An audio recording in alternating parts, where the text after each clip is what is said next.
So that applies to whatever you do, not just going beyond this particular question.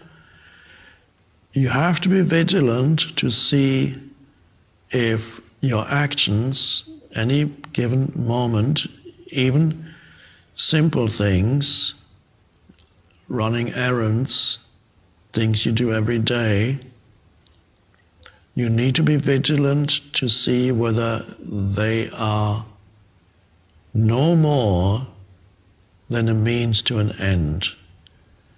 In which case you are not present in what you do, you're probably impatient or stressed or complaining, would rather be somewhere else. As the car sticker says, the bumper stickers you have that say things like, I'd rather be fishing.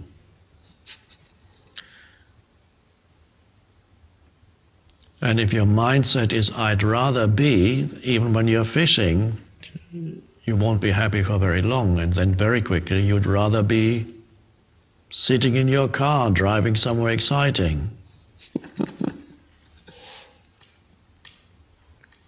So taking responsibility for your life is taking responsibility for how you perform your actions, what you do. And if most of your actions are means to an end, your whole life is of low quality. It lacks presence, and you're always looking out for the next moment which you think is going to be better. When it comes, is unfortunately only the present moment, which is never good enough. That's low quality life. The quality of your life, the way in which I use the term, is deeper than the conventional use of the term, although it's good to have the term at all, quality of life, because it implies that what determines the value of your life is not quantity, it's not how much you consume, how many things you own, or whatever, how many people you control in your job or your whatever. It's not quantity that determines the value of your life, it's quality. So in the conventional term, I'm glad that this term exists, it means how you whether you enjoy, whether you can go to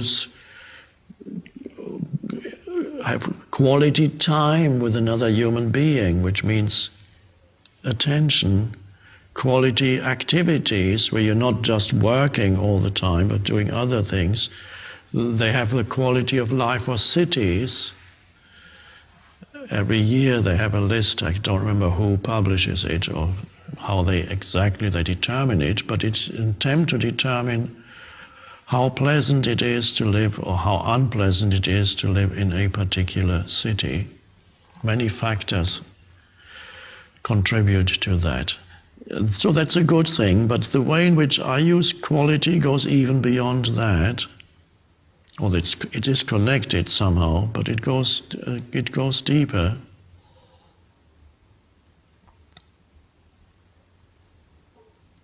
You can live in a city that's very low on the life quality list and lead a life of the highest quality, which means as you do what you do, you are giving it full attention, knowing that yes, I'm doing this because that I need to get there and there. You know what the end is that you want to achieve, but your primary concern is the doing, the smallest thing, and then your life is of high quality. Every action has a certain aliveness and presence to it. It's not stressed. It's not done with reluctance. It's not done with impatience. It's not done with irritation. All this, can't you see how that lowers the quality of your life, all those things? But it's so normal.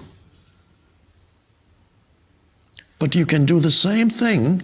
Why bring all that to the action, the irritation, the stress, the dislike, the impatience, the complaining?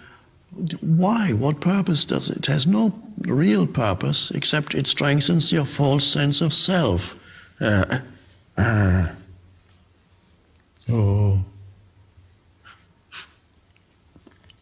So you can see you have a choice. You can do the same. Even if you do nothing to change your life on the external level, let's say everything that you've been doing so far, you carry on doing it, but you bring a completely different, you take out all the resistance patterns from what you've been doing. You take out all the complaining and the wanting to be somewhere else and the irritation and the impatience and the stress. So you're still doing exactly the same, and yet your life is completely transformed on the inside. An amazing thing. On the outside, at first, nothing has changed. You still do exactly the same.